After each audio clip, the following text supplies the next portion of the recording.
എല്ലാവർക്കും നമസ്കാരം. എല്ലാവരും സുഖമായിരിക്കുന്നു എന്ന് വിശ്വസിക്കുന്നു. ഇന്ന് നമ്മൾ ഉണ്ടാക്കാൻ പോകുന്നത് ക്യാപ്സിക്കം റൈസാണ്.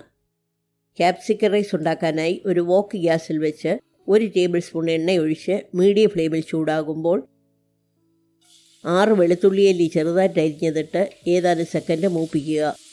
വെളുത്തുള്ളി നിറം മാറേണ്ട ആവശ്യമില്ല. പിന്നെ ഒരു മീഡിയം സവാള സ്ലൈസായിട്ട് അരിഞ്ഞതിട്ട് ഏതാനും സെക്കൻഡ് വഴറ്റുക.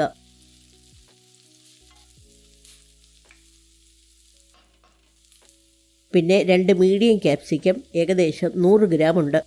അകത്തെ അരിയൊക്കെ കളഞ്ഞ് അല്പം വലിപ്പത്തിൽ സ്ലൈസായിട്ട് അരിഞ്ഞതിട്ട് ഏതാനും സെക്കൻഡ് വഴറ്റുക. പിന്നെ ഒരു മീഡിയം തക്കാളി അകത്തെ അരിയൊക്കെ മാറ്റി കട്ടിയുള്ള ഭാഗം മാത്രമെടുത്ത് ചെറുതായിട്ട് അരിഞ്ഞത് ചേർത്ത് ഏതാനും സെക്കൻഡ് വഴറ്റുക. വോക്കിൽ പെട്ടെന്ന് ഉണ്ടാക്കുന്നത് കൊണ്ട് ചേരുവകളെല്ലാം റെഡിയാക്കി വെച്ചിട്ട് വേണം തുടങ്ങാൻ. എല്ലാം വഴറ്റിയ ശേഷം 1/2 ടീസ്പൂൺ ചില്ലി ഫ്ലേക്സ്, 1/4 ടീസ്പൂൺ ഉപ്പ്, 1/4 ടീസ്പൂൺ മഞ്ഞൾപ്പൊടി ഇത്രയും ചേർത്ത് വഴറ്റുക. ചോറുണ്ടാക്കുന്ന സമയം അല്പം ഉപ്പിട്ടതുകൊണ്ട് രണ്ടാമത് ഉപ്പിടുമ്പോൾ ടേസ്റ്റ് ചെയ്തിട്ട് വേണം ഉപ്പ് ചേർക്കാൻ.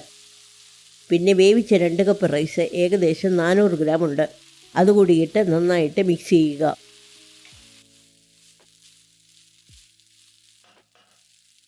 പിന്നെ കുറച്ച് മല്ലിയില അരിഞ്ഞതും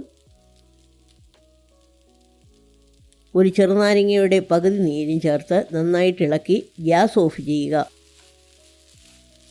നമ്മുടെ ക്യാപ്സിക്കം റൈസ് റെഡി ആയിട്ടുണ്ട്. ഈ റെസിപ്പി എല്ലാവർക്കും ഇഷ്ടപ്പെട്ടെന്ന് വിശ്വസിക്കുന്നു. ലൈക്ക് ചെയ്യാനും ഉണ്ടാക്കി നോക്കിയിട്ട് അഭിപ്രായങ്ങൾ എഴുതാനും മറക്കരുത്.